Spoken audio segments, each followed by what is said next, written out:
ভগবান তিনি দুষ্ট মাঝে এসে শ্রীরামকে বলছি, ওরে শ্রীরাম রে শ্রীরাম, আমরা রোজ রোজ নব নব খেলা করি, কিন্তু জানিস ভাই আজকে একটু অন্য রকমের খেলা করব। কানাই, তাই বুঝি তুই অন্য রকমের খেলা করবি? কানাই রে, আমায় বলে না ভাই, তবে আমরা আজকে যে খেলা করব সেই খেলাটির নামটি কি?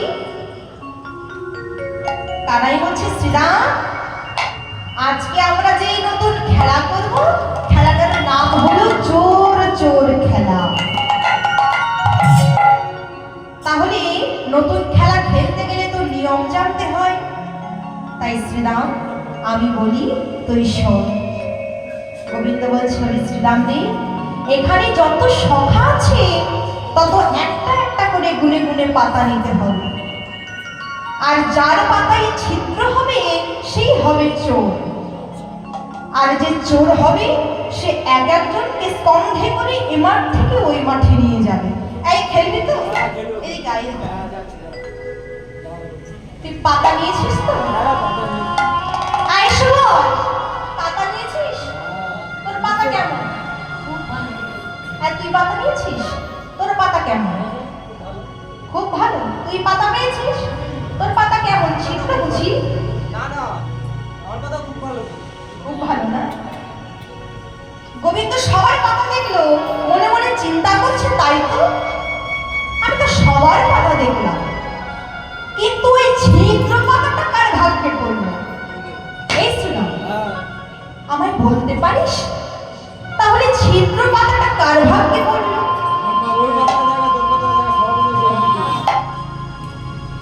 আমার কি মনে হয় জানিস? আমার মনে হয় তোদের মধ্যেই কেউ একজন চোর হয়েছে।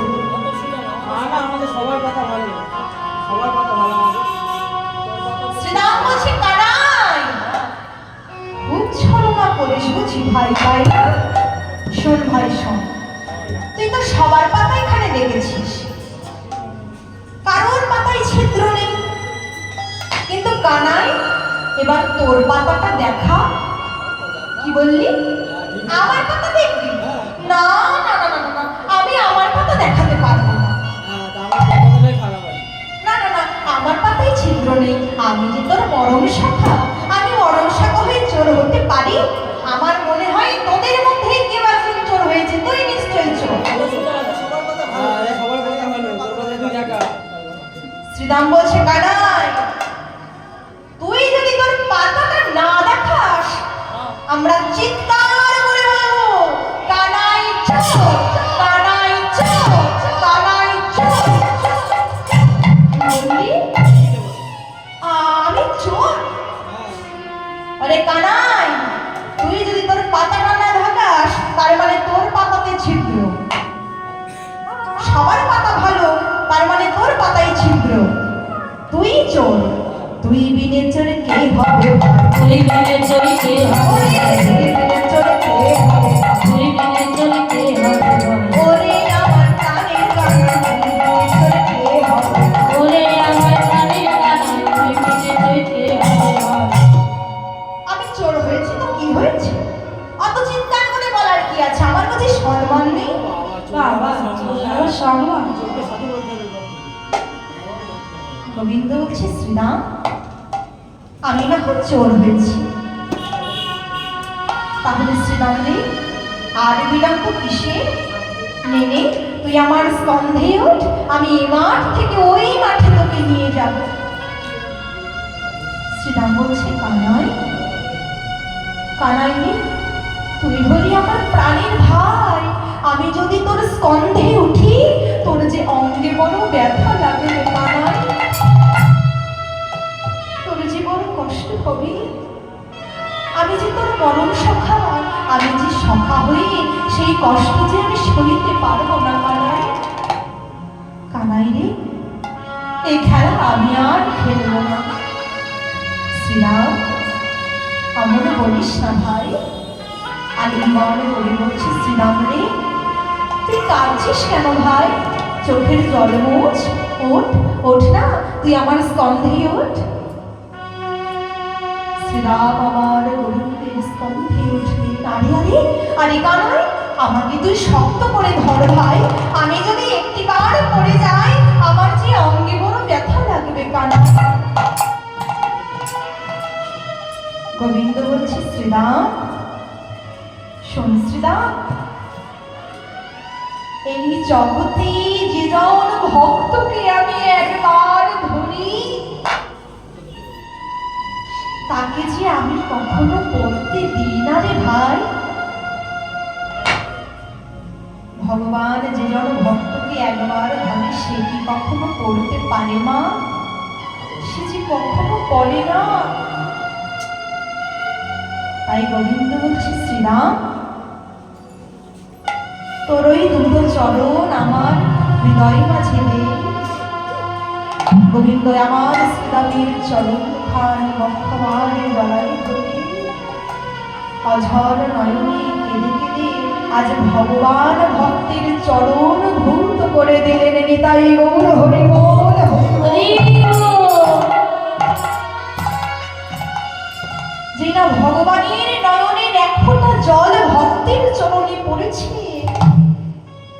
ভক্ত বলছে কানাই, এ কানা, তোর বুঝি বড় কষ্ট হচ্ছে না কানাই?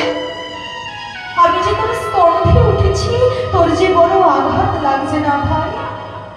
গোবিন্দ বলছে শ্রীরাম, আমার কোনো কষ্ট হচ্ছে না ভাই, আমার কোনো দুঃখ হচ্ছে না। কানাই, তুই আমায় সত্যি করে বলতো, তুই কি অঝর নয়নে কাঁদছিস? না না ভাই, আমি কাঁদবো কেন ভাই?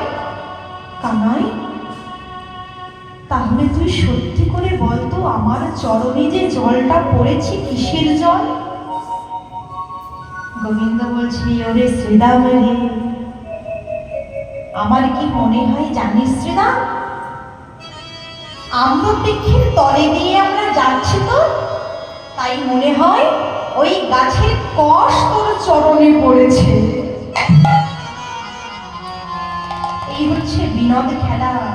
গোবিন্দের বিনোদ খেলা একেই বলে। এমন ভাবে বিনোদ খেলা করিতে করিতে গোবিন্দ আমার শ্রীরামকে ডেকে বললেন, ওরে শ্রীরাম রে, শ্রীরাম রে,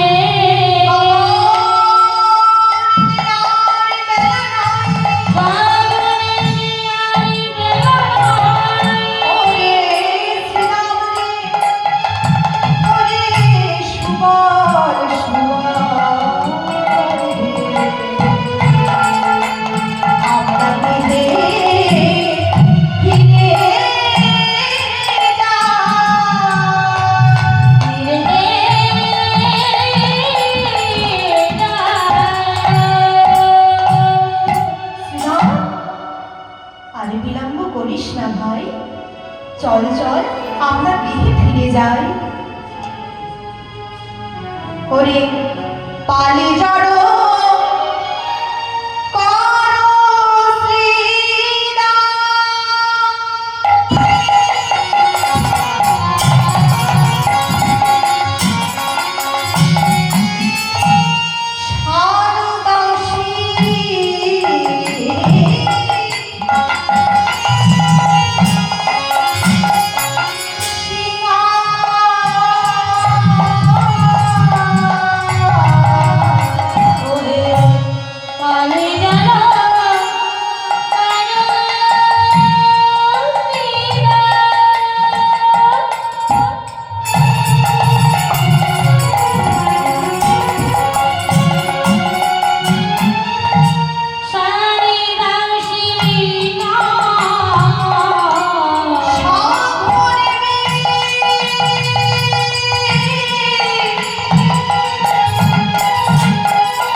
নাম করে